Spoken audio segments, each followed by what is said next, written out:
Shalom Aleichem. We're discussing an overview of the Sichas, volume 18, Matos, Sicha number 2. By way of introduction, we know that there is a mitzvah to dip in the mikveh new pots and pans that we buy if they're bought from a non-Jew. If they're bought from a Jew, it's a different story. That's why some people believe if you buy them in Israel, it's okay. But if you buy them from a non-Jew, you have to immerse it in the mikveh. And the discussion of the Sicha will be, what is the significance of that dipping in the mikveh? There's another thing that we do to vessels that are unkosher. And what we do is we put it into boiling water or kosherize them using a torch to purge them of the non-kosher taste. And that's something that we can understand. It is almost scientific. The same way that the non-kosher taste went into the pots or pans or vessels or plates or what have you, and how? By heat. If you use food in a cold basket or a cold plate, and the food is cold, no non-kosher taste really goes into it. So how does it become non-kosher? By that food absorbing into the walls of the pot and pan or what have you, and that's only by heat. The same heat level that brought in the taste will purge the taste. And that's why the halacha is that if something is boiled up with water, like on a pot, it's cooked on a pot, on a stovetop, we kosherize it by boiling hot water in that pot. And it now purges the taste of the non-kosher or milk and meat, or whether we're kosherizing from chametz to Pesach, what have you. If, however, the heat level was greater, like a frying pan or in an oven where it was directly on the fire, here we have to use an actual flame to remove the heat. But in either way, that category of preparing vessels to be kosher is readily understood. It became unkosher by heat swallowing up taste, and then it purges that taste by the same level of heat. There's nothing mystical about it. It makes perfect sense. It's scientific. In fact, there are certain vessels that are porous, for example, that do not allow the taste to be purged, and they can really never be kosherized. So this is a rational law of koshering vessels. However, when we talk about the immersion of vessels in a mikveh, why do we do that? We're taking a vessel, a pot, a pan, and we're dipping it into a mikveh. It doesn't have to be boiling. It can be cold. Suddenly it comes out and it's like magic. Something new happened, and now it's changed its status. Why? This is a rule not only with this is true with any vessel, even if it's perfectly kosher. I go into Home Depot or Ace Hardware store or whatever. I'm buying a pot that's owned by a non-Jew, manufactured by a non-Jew, whatever the rules might be. It's completely kosher. It's brand new. It's still in the box. Halacha says, guess what? You can't really use it until you dip it in the mikveh. Really? What took place? What was wrong with it before? And what was accomplished by simply dipping it in the mikveh? So it's explained in the Talmud, in Jerusalem Talmud, that it is a spiritual thing. It seems that from the language of the Talmud, it is transferring it from the realm of the mundane, from the ownership of the non-Jew, to the realm of holiness, the ownership of the Jew. It's sometimes understood to be similar to conversion of a person. You dip the person in the mikveh, nothing changes scientifically, but everything changes spiritually. And they transfer over from the ownership of the mundane, of the nations, to the Jewish people. And it's a huge transformation, even though nothing happens physically. And perhaps it can be argued, and it is argued in some commentary, that is the meaning of the dipping of the mikveh of vessels. We're simply transferring it over to the Jewish realm, but nothing really happens, and there isn't really any rational explanation to it. In this Sicha, as we're going to see, the Rebbe makes a chiddush, an innovation, which you could say is a bombshell innovation. It is said that when the Rebbe originally said the Sicha, I believe it was 1976, Shavuos time, or the Shabbos after Shavuos, it was in the presence of a great well-known halachist from England who was visiting, Rabbi Fisher, who was the noted posek of London at the time, not a Chabad chassid, but a world-recognized scholar. And he was there when the Sicha was said, and he was utterly impressed. And he said, this is off the charts, Torah genius, off the charts. And that's the innovation the Rebbe is going to give us today, digging deeper into the meaning of tfilat kelim, of the immersion of vessels in the mikvah. It's not just hocus pocus in a good way. It's not just spiritual. There is, in fact, an explanation in somewhat of a rational way of this mitzvah. And this is novel and new, creative, and brilliant. So let's jump right in. What does all this have to do with the portion of Matos? Because these two mitzvahs that we mentioned earlier, namely, number one, the mitzvah of koshering vessels which were unkosher, either through boiling water or fire, and the second mitzvah of dipping vessels in a mikvah to make them fit for the use of a Jew coming from a non-Jewish ownership, both of them are introduced for the first time in today's Torah portion. And why are they introduced first time in today's Torah portion? The Torah was given 40 years earlier. We're now on the verge of entering the Holy Land. Why wasn't it given then? And it's explained because till now it was not needed to be known. Because till now the Jews did not take vessels from Gentiles. They had their own stuff. But now this is the first time that they are encountering Gentiles. They're having this war with Midian. And they came back with a tremendous amount of spoils. It says Moses and Elazar, the high priest, who's Aaron's son and successor, before you use them, I need you to know there's a law that you don't know about. You've never been told about this. And namely, that you got to make sure that if it's something that was not kosher because it was used in heat, you got to kosher it. And regardless of whether or not it was unkosher, you got to dip it in the mikveh. So these laws are introduced now because it's the first time that they are relevant. Because it's the first time we had a war with the Gentiles and took booty. Comes along Nachmanides' famous commentary, and he says, really, this is the first time the Jews had a war with Gentiles and took booty? What about the war of Sichon and Og that took place a few portions ago in the portion of Chukas, where Moses waged war with those two nations, and it is explicit in the Torah that they took booty? So why aren't these laws introduced then? Nachmanides, though, curiously, does not ask this question about both of these laws, kosherizing and immersion. He only asks about the kosherizing. Why isn't the kosherizing discussed and introduced in the portion of Chukas? But he fails to ask, why isn't the immersion mitzvah introduced in Chukas? Which is curious. And Nachmanides, Ramban, answers that question. Why was the kosher laws, why were they not introduced in the portion of Chukas? When the Jews took loot from the Gentiles for the first time, non-kosher loot, they would have to know to kosherize it.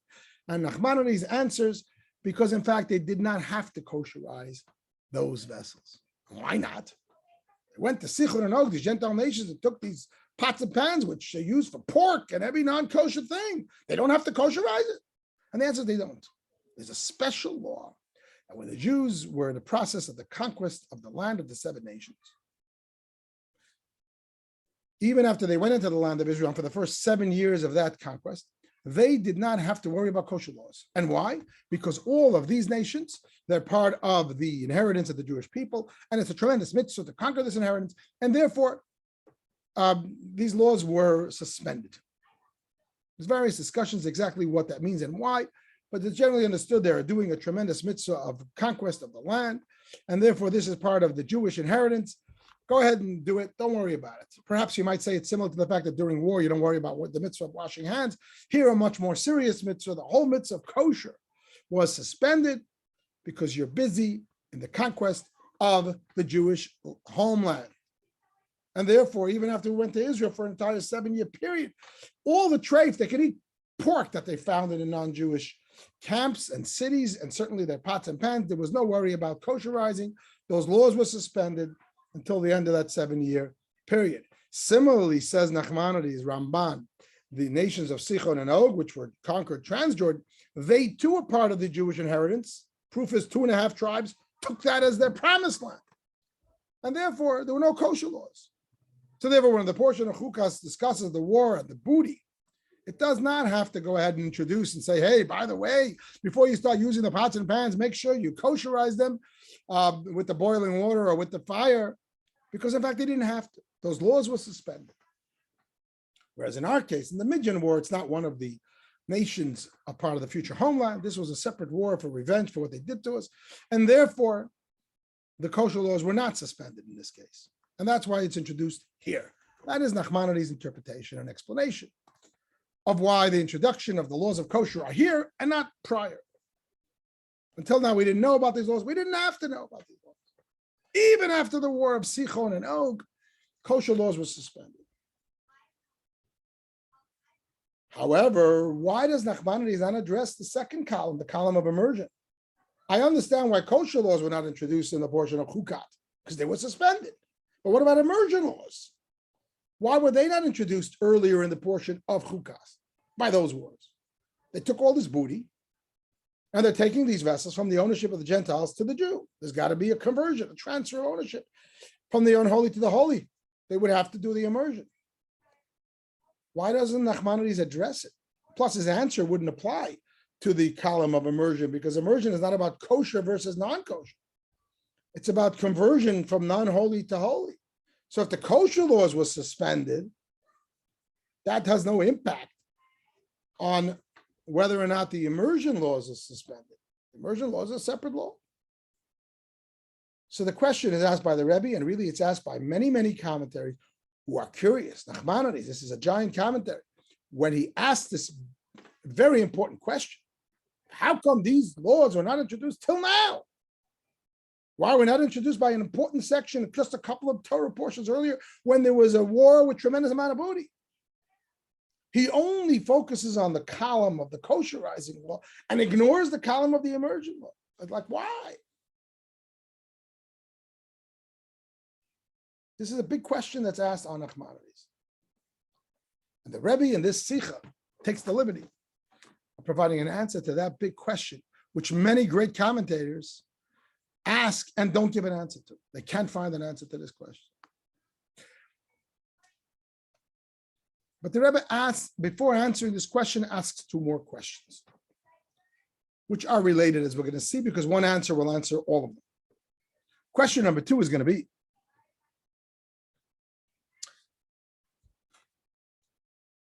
if the rule is that when we buy a vessel, when a vessel comes from the non-Jewish ownership to the Jewish ownership, it needs to go through the mikvah process in order to convert it to holiness. What about when we sell our chametz to the guy on Pesach? Why do we not then, after Pesach, when we buy it back, have to immerse all our vessels in the mikvah? When we sold the chametz, and the Rebbe brings from the Alter Rebbe that not only the actual food, but even pots and pans, which may have some chametz in them, they're all sold to the Gentile. Parenthetically, there are those halachic authorities who disallow the sale of vessels in the contract to the Gentile for this very reason. Because when you buy it back, you're going to have to dip it in the mikveh. Important commentaries like the Chassam Sofer. However, the Rebbe brings that the Alter Rebbe clearly explicitly includes in his sale of chametz contract that yes, in fact, we can sell the chametz and the vessels. If you have chametz vessels included in the sale, because maybe there's some chametz in them or what have you, and they're sold, and after Pesach, they're brought back. So why don't we find anywhere that custom and that requirement of having to dip them in the mikvah? Hello, they were in the ownership of a Gentile, and now they're coming back to the Jewish ownership. They should have to be dipped. And question three, again, very related, relates to the concept of the mitzvah, the custom of eating dairy food on the first day of Shavuos, the day of the giving of the Torah. And it's explained one of the reasons for that custom is the fact that the Torah was given on that day. They now have all these laws of kosher. So how can they eat kosher? The pots and pans aren't kosher. Well, you say, let them kosherize them. They couldn't, because it was Shabbat. The first day, the giving of the Torah, was on Shabbos. The first Shavuos was Shabbos, so they couldn't kosherize. And they couldn't go and slaughter new animals. And it's a problem. They can't eat. So you ask most people who aren't really knowledgeable in the details of it, they'll say, yeah, you can't eat meat.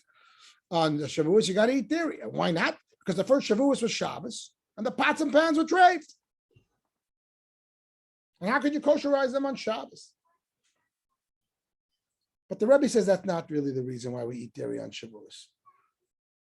Because if that's the case, the pots and pans are treifed, so how can you eat dairy? The dairy pots and pans are also treifed.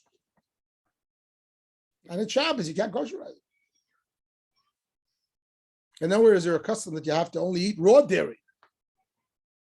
So the Rebbe concludes that clearly the issue was not that the pots and pans were treif. And the Rebbe brings some sources that really even pre-Sinai, the Jews started to keep kosher. As soon as they left Egypt, they knew they're on their way to Sinai. And they planned ahead. And they started to keep kosher. They kept their pots and pans kosher and separate dairy and meat. The Rebbe brings in the footnotes. So we know that even the patriarchs and the Jews in Egypt, there were many people who kept kosher, but as a community, the Rebbe's understanding is that really all the Jews started to keep kosher upon Exodus. It wasn't an issue that they were eating treif. They knew they're going to eat kosher. So they started in advance, much like a convert who is going to go through the process of conversion, perhaps they're going to start keeping kosher earlier. Why should they wait till the last day and have to kosherize on the day of the conversion? They'd never do that. So the Jews were for the whole 7 weeks as they're heading to Sinai, already clean, kosher, pots and pans, milchiks and fleishiks, everything is wonderful. If so why can't we eat meat on Shavuos? What's the difference? It's all kosher. The reason is given because there was another issue. The meat that they had on Shavuos was slaughtered by them in their non-Jewish status. And a non-Jew can't really be a shochet. A non-Jew who doesn't have the mitzvah of kosher cannot slaughter for a Jew because he's not included in that commandment. And therefore, the meat that they had butchered and shechted, so to speak, pre-Sinai is no longer kosher to them because they weren't kosher shochets. That's why they can't eat the meat. Not because the meat is not kosher, because it's mixed with milk or because of other reasons of treif. They kept kosher, but they were keeping kosher as Gentiles. And now that they're Jews, they cannot eat their own meat because they slaughtered it in a status of Gentiles. And therefore, we can't eat meat on Shavuos. Or we have the custom of eating dairy.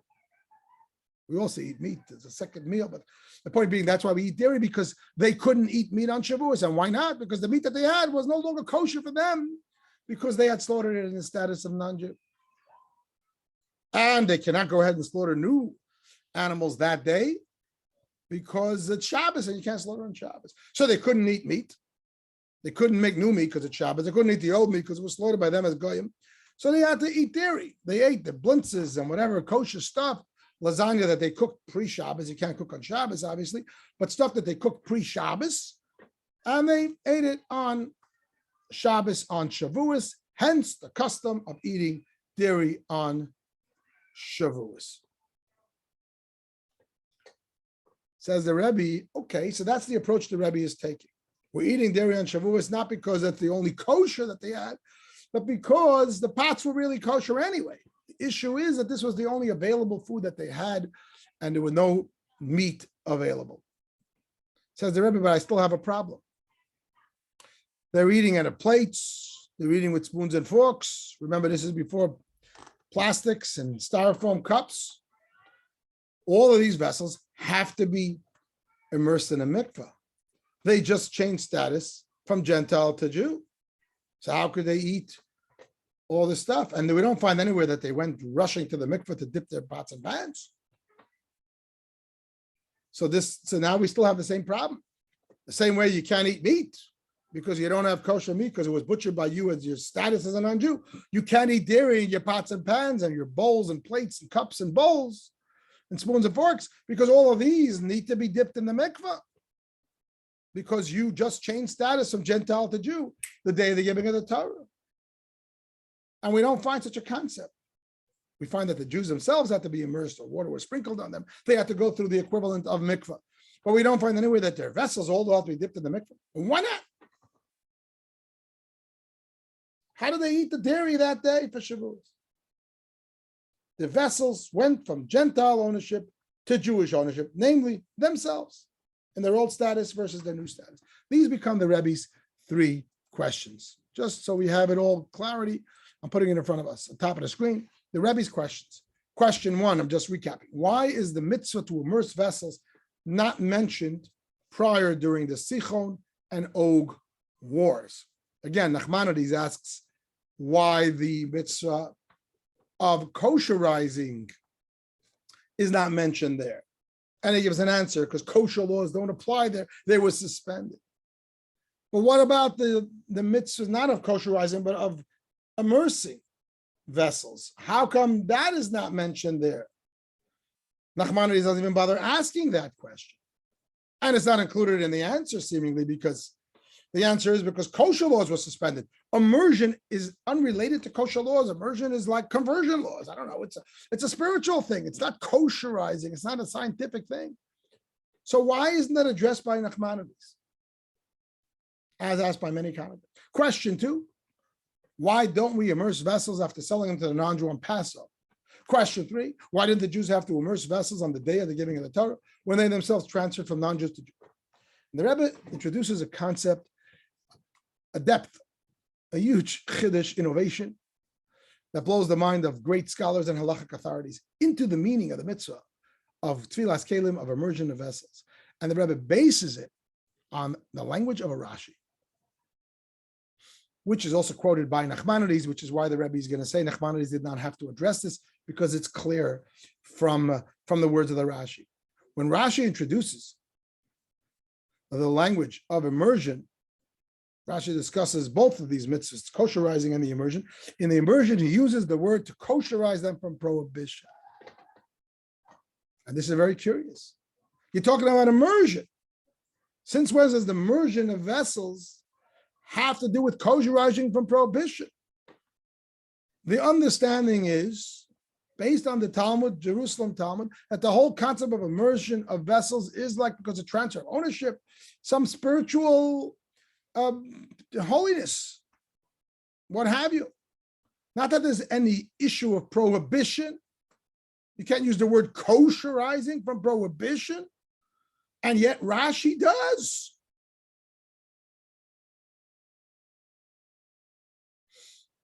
Says the Rebbe, Rashi is precise and perfect.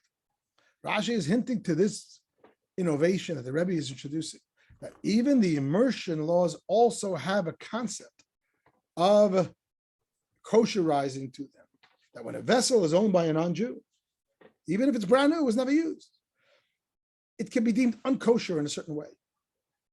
Really? How can it be unkosher? It's never been used. And the explanation is because potentially it could be unkosher. There's a concept in Torah and many, many laws that even when something did not actualize itself, if it's that way, potentially, it has some aspect of the unkosher. So while the vessel is in the possession of the non-Jew, it's brand new, it's still in the box. Potentially, tomorrow you can take it out and cook it up with pork. And therefore that vessel, I'm not going to say it's non-kosher because it's not been used, but it has the potential of non-kosher. And therefore, there's something unkosher about it. There's a spirit of non-kosher potential. And therefore, it needs to go to the mikveh to remove that. There are many examples in Jewish law of things that are affected by their potential. I'm going to give an example that there's a Jewish law that you cannot pray in a bathroom. The halacha is that if a person builds a brand new bathroom, and why can't you pray in a bathroom? Nominally, because it smells, it's dirty, what have you. The halacha is that what if I build a brand new bathroom? It's never been used. It's gorgeous. Today, people build bathrooms that are nicer than their living rooms. It's brand new. It's perfect. He even covers maybe covers the seat with a beautiful rug. Halacha is that once it's been designated, this will be a bathroom. It already is a bathroom, and therefore you cannot say the prayers in that room.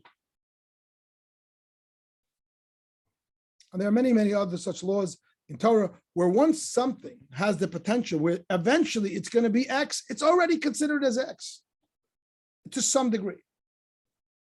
So coming back here, says the Rebbe, that's the reason for the immersion of mikvah. It's not just totally hocus pocus, spirituality, spiritual conversion. The soul of the vessel transfers from the Gentile to the Jew. The Rebbe says, no, the meaning of it this is actually the meaning of what the Jerusalem Talmud is saying, says the Rabbi, is that when something is in the possession of a non-Jew, he can potentially eat treif in that and cook treif. Therefore, the vessel, which was in his possession, even though now it's been the Jewish possession, and it's never been cooked in, but because it was in the position of potentiality for treif, it is pseudo treif. And that pseudo treifness is kosherized by mikvah. And that's why Rashi uses the word, immersion is required to kosherize them from prohibition, even though there's no actual prohibition. Potential prohibition is already some form of prohibition. There are many, many examples in Jewish law. One might say the prohibition against yichud, the man and a woman who are not married, not being in the same room. Nothing happened. It's a prohibition because it's potential for prohibition. Once a synagogue or a holy ark has been set aside as a holy place of prayer, one might say there's certain things prohibited in that room, just because it's been set aside. So potential, I'm not going to say potential is actual, but potential is meaningful in Judaism and halacha, and there are many, many such examples. And therefore, this vessel, if it's in the hand of the non-Jew, it's potentially treif. It has an aspect of treif, and therefore it doesn't need to be kosherized with boiling water and fire because nothing happened. But it does need immersion in the mikveh. And this is not just to like Judaize it, but actually to kosherize it from prohibition, unquote, from the Rashi. Because there is prohibition, at least in potential. There's a spirit of prohibition. Based on this, the Rebbe answers all these three questions. Question one was, why does Nachmanides not explain why the laws of immersion were not introduced earlier in the portion of Chukat? And he only addresses why the laws of kosher were not introduced. Because the two are one and the same. Being that the Rebbe is now explaining that immersion laws are really an extension of kosher laws. Immersion is to kosherize something from the potential of non-kosher. But if in the case of the former war of Sicha and Og, as said earlier, there was no potential for non-kosher because all the laws of non-kosher were suspended. If the laws of non-kosher were suspended, the laws of immersion automatically suspended. Immersion is not just something you just need to do every time, just because. Immersion is something you need to do because there's potential for non-kosher. If in the case of Sicha and Og, there's no potential for non-kosher, because Torah has suspended all the laws of non-kosher when it comes to the Jewish inheritance of the homeland, clearly the immersion laws are suspended too. Brilliant. This is a response to something that's asked by many, many commentaries who don't have an answer to it, and the Rebbe is providing this answer. And by the same token, question two, we sell the pots and pans to the Gentile. He sells it back. We don't have to put it in a mikvah. And the reason is, it's true it was technically in the ownership of a non-Jew, and it's a real contract, and he owns it. But for all practical purposes, there isn't potential for chametz because it's not in his house, it's in your house. There's very little viability, that's for sure. And therefore, before the Rebbe's innovation, if the idea is that just because it technically belongs to a non-Jew, you have to immerse it. So yes, if the non-Jew owned it, you got a problem. But if we understand now that immersion is not just totally because of the technicality of ownership, it's because the ownership means it's in his possession, and therefore it has the potentiality of non-kosher. There isn't such a potentiality of non-kosher when you sell chametz to the guy. It stays in your garage. And therefore, there's no mitzvah, no need for immersion.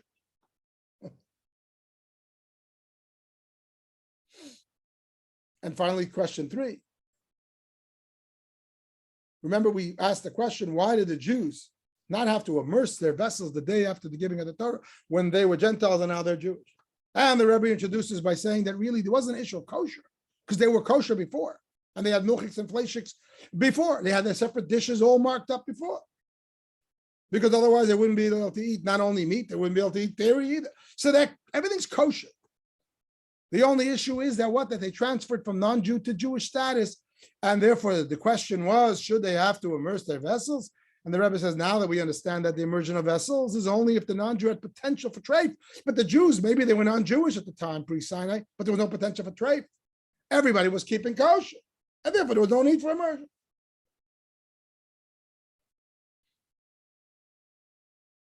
It's a bombshell of a chiddush of innovation and understood by great scholars as such. When I give this class in my local community in Port Washington, people want to know a lesson other than just a fascinating innovation. So I'm going to suggest a lesson. The Sicha doesn't provide one. And that is that the Sicha is bringing home the power of potential. And if something is in a certain way potentially, it is already that way actually, to some degree, to the point that this brand new pot, because potentially it can be used for non-kosher, because it's in the home of a non-Jew, it already has some form of prohibition. It needs to be kosher through the mikvah. The power of potential, think of it in a positive way. When we look at a yid who maybe hasn't done the mitzvah, or doesn't observe mitzvahs, we need to recognize the potential of that Jew and see them in that holy light. In fact, we know the principle is that lo yidach amenu nidach, every single Jew eventually will do tshuva, and every single Jew will be a perfect tzaddik, etc., etc. And therefore, find the Jew who's the most secular, is an atheist, whatever it is. He does nothing, doesn't fast on Kippur. The way we should view that Jew from the point of view of Chassidus and of Torah and the Rebbe's innovation areas, are you kidding me? The Jew is potentially a perfect tzaddik, and therefore, to a great degree, they're already that tzaddik. It's a famous discussion the Rebbe had with the Satmar Rabbi Yoel of righteous memory, way back when, and they had a discussion where he asked the Rebbe a question. One was visiting the other for a shiva, and the Satmar Rabbi asked the Rebbe, I want you to help me understand the section in the Talmud. The Talmud says that the Jewish people are compared to pomegranates because even the sinners are filled with mitzvahs like pomegranate seeds. And he asked the Rebbe, says the Satmar Rebbe, says, Lubavitcher Rebbe, explain this to me. How can we say that they're filled with mitzvahs if they're sinners? And the Rebbe said, I have the exact opposite question. How can we say that they're sinners when they're filled with mitzvahs? It's just the Rebbe's perspective. See the Yid as the potential. Obviously, from the point of view of the neshama, every Yid is an only child to Hashem and a literal piece of Hashem. And even in the aspect of mitzvahs, because potentially every Yid could do mitzvahs, and every mitzvah is priceless, and every mitzvah is infinite, and every Yid will do mitzvahs, and every Yid does mitzvahs, and every Yid will actually be a perfect tzaddik a day earlier or a day later. And ultimately, at the end of Tabei Mashiach comes, there won't be one Yid that's not perfect. When you look at a Yid, including yourself, aha, this is a holy, holy tzaddik. And therefore, it's if the vessels are treif before the mikveh, the Yid is holy even before the mitzvah.